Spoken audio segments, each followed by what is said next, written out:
এমন এমন কিছু শাশুড়ি হয়, যদি বেটা একটা মেয়ে সন্তান জন্ম দেয়, ছেলেরে বলে এই দেখ ও হাসপাতালে থাকতে হবে না, বাড়ি চলে আয়, চেয়েছিলাম ছেলে হয়ে গেছে মেয়ে, ও দরকার নেই চলে আয়, বউর বাপ মা দেখে লেবে কোনি, তাই না? তাদের জন্য এই গজলটা। আমার নবী নারীদের সম্মানকে কোথায় তুলে দিয়েছে, কোথায় ছিল নারীদের সম্মান? যে যুগে নারীদের কোনো সম্মান ছিল না, যে যুগে নারীদেরকে জ্যান্ত কবর দেওয়া হতো, বাড়িতে কন্যা সন্তান যদি জন্ম নিত, নিজের বাপ মা গলা টিপে হত্যা করে ফেলতো সেই কন্যা সন্তানকে। কারোর বাড়িতে কন্যা সন্তান জন্ম নিতে পারবে না, এরকম আইন ছিল। সে আইন আমার নবী পাক দুনিয়ার বুকে আসার পর আমার নবী পাক এই আইনকে আজকে শেষ করে নারীদের সম্মানকে কোথায় তুলে দিয়েছে আমি আপনাদেরকে শোনাবো ইনশাআল্লাহ। খুব মনোযোগ দিয়ে শুনতে হবে, একটু কথা বলে খুঁজে লিখো। যাক মাশাআল্লাহ, প্রথম প্রথম যা ভাবছিলাম হয়তো যে এখানে গজল হয়তো সেরকম ভাবে বলতে পারবো না। একটা জিনিস কি জানেন, এই যে আমরা বাড়ি এসেছি কিন্তু আজকে প্রায় সকাল 9টা বেজে গেছে। কাল ছিলাম আমরা পূর্ব মেদিনীপুর, ওখানে ওদিকে প্রোগ্রামে গেলে সারা রাত প্রোগ্রাম হয়। আমাদের এখানে যেমন 11টায় শেষ হয় আর ওখানে 11টায় শুরু হয়, মানে বুঝতে পারছেন কি অবস্থা। আমাদের এদিককার মতো এরকম শ্রোতা না যে বাবা ওই 10টা বেজে যাচ্ছে চ ঘুমোতে হবে, এরম ব্যাপার ওদের মধ্যে নেই। ওরা সন্ধ্যেবেলা খেয়ে দিয়ে একদম জিন্সের প্যান্ট প্যান্ট পরে রেডি, গজল শুনতে যাবো, সকালে বাড়ি আসবো, এরকম একটা ব্যাপার। তো সকাল অবধি হয়েছে, আমরা অনেকটাই টায়ার্ড, তারপরেও চেষ্টা করছি। এমনি সবারই সর্দি ধরে আছে, আপনারা জানেন যে ওদের চেঞ্জ হচ্ছে। ইমরান ভাই নিজেই নাক টানছে, আমি বুঝতে পারছি না কি করে গজল গাইছে। যাই বাবু আমার নাক চলে চলে না। এখন আমি যদি বলি আমার শরীর খারাপ, তখন লোক বলবে হ্যাঁ ভাই ওটা বক্তাদের শিল্পীদের অভ্যাস, এসে বলবে শরীর খারাপ। কিন্তু আমি এই মানে আমার সর্দি কেমন করেছে আমি জানি, আমার অটোমেটিক নাক দিয়ে কাঁচা পানি পড়ছে, আমি নিজে বুঝতে পারছি না, তাই না? এত কষ্ট হচ্ছে, আমার নাক টোটালি চলে না। আমি যে কি কষ্ট করে আজ গজল গাইছি আমি আর আল্লাহ ভালো জানে। তারপরে এতজন দর্শক আজকে আমার জন্য এখানে উপস্থিত হয়েছেন, ওই জন্য আমি নিজের কষ্টকে ভুলে আপনাদেরকে চেষ্টা করছি একটু আনন্দ দেওয়ার জন্য। চলেন সেই গজল। একজন সাহাবা রসুলের কাছে এলো, ইয়া রসুল্লাহ, একটু বাড়াতে হবে খুরশিদ সব, ইয়া রসুল্লাহ ইয়া হাবিবাল্লাহ, আমি দুনিয়ার বুকে একটা অনেক বড় পাপ করেছি, আমার এই পাপের কি কোনো ক্ষমা হবে? আল্লাহ রসুল বলছেন আমার আল্লাহ হচ্ছেন দয়ালু দাতা, তুমি কত বড় পাপ করবে, 2 ফোঁটা চোখের পানি ফেলে আল্লাহর কাছে কাঁদো, আল্লাহ পাক তোমাকে মাফ করে দেবে। তখন সাহাবা বলছে ইয়া রাসূলুল্লাহ ইয়া হাবিবাল্লাহ, আমি যে পাপটা করেছি এই পাপটা ক্ষমার যোগ্য না। কেন, কি পাপ করেছো? তখন সাহাবা বলছে ইয়া রাসূলুল্লাহ ইয়া হাবিবাল্লাহ, আল্লাহ পাক আল্লাহ তাআলা আমাকে বড় ভালোবেসে একটা কন্যা সন্তান দিয়েছিল। ইয়া রাসূলুল্লাহ, আমি আমার নিজের হাতে আমি আমার কন্যা সন্তানকে জিন্দা দাফন করেছি, জিন্দা কবরে দিয়েছি। ইয়া রাসূলুল্লাহ, আমার এই গুনার ক্ষমা কি পাবো? আমার নবী পাক সেদিন এত কান্না কেঁদেছিল, অঝর নয়নে কাঁদতে কাঁদতে আমার নবীর চেহারা মোবারকখানা, দাড়ি মোবারকখানা ভিজে, আমার নবীর সারা পিরহান মোবারকখানা ভিজে গেল। আমার নবী পাক এত কষ্ট পেয়েছিলেন সেদিন। এই গজলটা কেউ ওটাওটি না করে, আমার মায়েদের উদ্দেশ্যে বলছি, এই গজলটা শুনে যে দরকার আপনারা চলে যাবেন, আমার কোনো আপত্তি নেই, তবে গজলের মাঝখানে কেউ ওটাওটি করবেন না, মন দিয়ে শুনে দেখেন নারীদের সম্মান কোথায় ছিল। আমি অনেক কষ্ট করে গাইছি, কষ্ট করে একটু শুনতে হবে।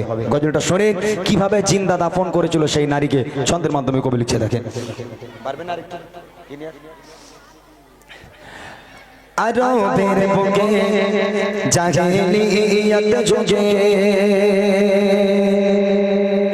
আরবের বুকে জাহেলিয়ত যুগে, আরবের বুকে জাহেলিয়ত যুগে সুখ শান্তি নারী সম্মান বলে কিছুই ছিল না। কি বলবো সে যুগের ঘটনা, কি বলবো সে যুগের ঘটনা।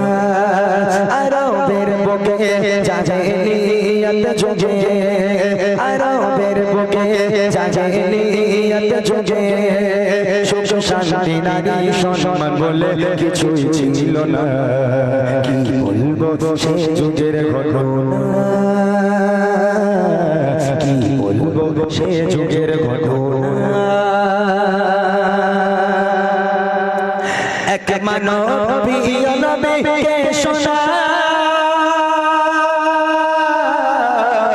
ডুবে আছে নবী আমি গুনাহ। এক মানবী নবীকে শোনা ডুবে আছে নবী আমি গুনাহ। কি হবে আমার ভাই বলেন নবী আমার, কি হবে আমার ভাই বলেন হে নবী আমায় পাবো কি ক্ষমা আমি নাকি ভুলের ক্ষমা নাই খোদা দিল আমায় কন্যা শ্মশান দুনিয়ায় খোদা দিল আমায় কন্যা শ্মশান দুনিয়ায় নিজে হাতে করে দিলাম তারে মৃত্যু যন্ত্রণা কি বলবো সে যুগের ঘটনা কি বলবো সে যুগের ঘটনা আরবের বুকে জাহেলিয়াত যুগে আরবের বুকে জাহেলিয়াত যুগে সুখ শান্তি নারী সম্মান বলে কিছু ছিল না কি বলবো সে যুগের ঘটনা কি বলবো সে যুগের ঘটনা ইয়া রাসূলুল্লাহ ইয়া হাবিবাল্লাহ আমি 4 বছরের জন্য বিদেশে যাব আমি বিদেশে কাজে যাব তখনকার মানুষ বাণিজ্যে যেত বিদেশে যেত 4 বছরের জন্য বিদেশে যাব এমত অবস্থায় দেখলাম আমার স্ত্রী প্রেগন্যান্ট আমার স্ত্রী গর্ভবতী সেই সময় আমি আমার স্ত্রীকে বলে গেলাম হে আমার প্রাণপ্রিয় স্ত্রী আমি 4 বছরের জন্য বাইরে যাচ্ছি আমি চলে যাওয়ার পর যদি আমার ঘরে পুত্র সন্তান জন্ম নেয় তাহলে সুখবরটা আমাকে দিও আর যদি কন্যা সন্তান জন্ম নেয় খবর দেওয়ার দরকার নেই আতুর ঘরের মধ্যেই তাকে যেন গলা টিপে হত্যা করা হয় আমি যেন বাড়িতে এসে দেখি যে আমার বাড়িতে কোনো কন্যা সন্তান নেই এই বলে স্বামী 4 বছরের জন্য চলে গেল কিছুদিন হলো যেতে না যেতে আল্লাহর কি খেলা ওই মা একটা সন্তান জন্ম দিল কন্যা সন্তান যে সন্তানটা ভূমিষ্ঠ হলো ওই মা দেখছে ফুলের মতো পরীর মতো একটা ফুলটুসি একটা টুকটুকে ফুটফুটে বাচ্চা আহারে সেই মায়ের কোলে খেলা করে সেই মা অন্তর থেকে ভাবে আল্লাহ এত সুন্দর একটা বাচ্চাকে আমি কেমন করে মা হয়ে আমি আমার বাচ্চাকে গলা টিপে মারবো সেই মা অঝর নয়নে কাঁদে আর আল্লাহর কাছে দোয়া করে এমন অবস্থায় ওই মা একটা বুদ্ধি খাটালো কি বুদ্ধি জানেন তিনি মনে মনে করছে যে আমার স্বামী 4 বছরের জন্য কাজে গেছে এখন 4 বছর বাড়ি আস্তে আস্তে মানে এখন অনেক দিন তার আগে আমার বাচ্চা বড় হয়ে যাবে আমার বাচ্চা বাপ মা বলতে শিখে যাবে যখন আমার স্বামী বাড়ি আসবে আমার বাচ্চাকে যদি বলে আব্বা জান ভালো আছেন আমার স্বামীর অন্তরটা ভরে যাবে আমার মেয়ের কথা শুনে তখন হয়তো আর মারবে না এই কথা মনে করে কাউকে কিচ্ছু না জানিয়ে ওই সন্তানকে আস্তে আস্তে আস্তে আস্তে বড় করতে লাগলো আগে দেখেন কি হয় স্বামী চলে গেল কাজে বিদেশে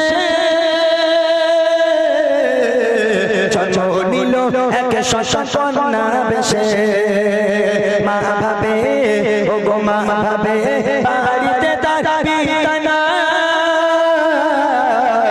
লালন পালন করব মায়া মমতা বাবাকে মানা জানিয়ে মেয়েকে বড় করে বাবাকে মানা জানিয়ে মেয়েকে বড় করে বাবাকে মানা জানিয়ে মেয়েকে বড় করে বেড়ে ওঠে কন্যা তখন 4 বছর পার করে খেলছে কচি শিশু হেসে খেলে আঙিনা খেলছে কচি শিশু হেসে খেলে আঙিনা মা ভয়ে মরে স্বামী এলে বাঁচিয়ে রাখবে না কি বলবো সে যুগের ঘটনা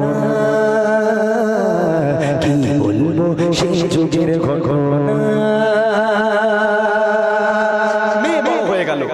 4 বছর বয়স হয়ে গেল আমার মনে হয় না গজলটা কেউ শুনছে আমার মনে হচ্ছে না যেহেতু আমি সামনে থেকে দেখতে পাচ্ছি তো আসলে এসব গজলগুলো অনেক শিক্ষণীয় বিষয় আর আজকের মানুষ পথভ্রষ্ট এই জন্যই হয় যেমন বক্তারা ওয়াজ করে 20,000 টাকা 10,000 টাকা চলে যাচ্ছে কি কি কি হচ্ছে জলসা দিয়ে মানুষ পরিবর্তন হচ্ছে তাতে কি হচ্ছে শিল্পীরা বক্তারা এসে দান মেরে নিয়ে চলে যাচ্ছে বুঝে আসিনি আমার কথা বক্তা আসবে আপনি 15,000 টাকা দেবেন চলে যাবে আপনাদের লাভ কি হলো আমি গজল বলছি আমাকে দেবে এরা আপনাদের কি লাভ হলো আমি যে কষ্ট করে শোনাচ্ছি যে যার মতো গল্প করছে তাহলে এটা কিসের জন্য বাদ দিলাম গজল আমি যদি আপনাদের এসব গজল শুনতে মন না চায় আপত্তি নাই যেমন কর্ম তেমন ফল হ্যাঁ ঠিক আছে আমি এই গজলটা সত্যি কথা বলতে এরপর থেকেই এই যে বাপ বাড়িতে আসবে এরপর থেকে কান্না শুরু আমি বলেছিলাম যে মন দিয়ে যদি শোনেন 1 ফোঁটা হলেও চোখ থেকে পানি পড়বে কিন্তু আপনারা শুনলেন না আমার কথাটা যা যেটা ভালো মনে হয় আপনারা গল্প করেন আমি আমার মতো করে গজল চালিয়ে যাই কয়েকটা গজল আপনাদেরকে একটু শুনিয়ে যাব যে কটা ফরমাইশ আছে একটু একটু করে গিয়ে দিই সময় বেশি নেই অনেক রাত হয়ে গেছে আমি এখানে আপনাদেরকে শোনাবো সূর্য ওঠে কেদায় আলো এসব গজলগুলোই শোনেন আপনারা ঘটনা কিছু শুনতে হবে না কি বলেন ভাই কি বলেন, কিছু বলেন আপনারা? 10টা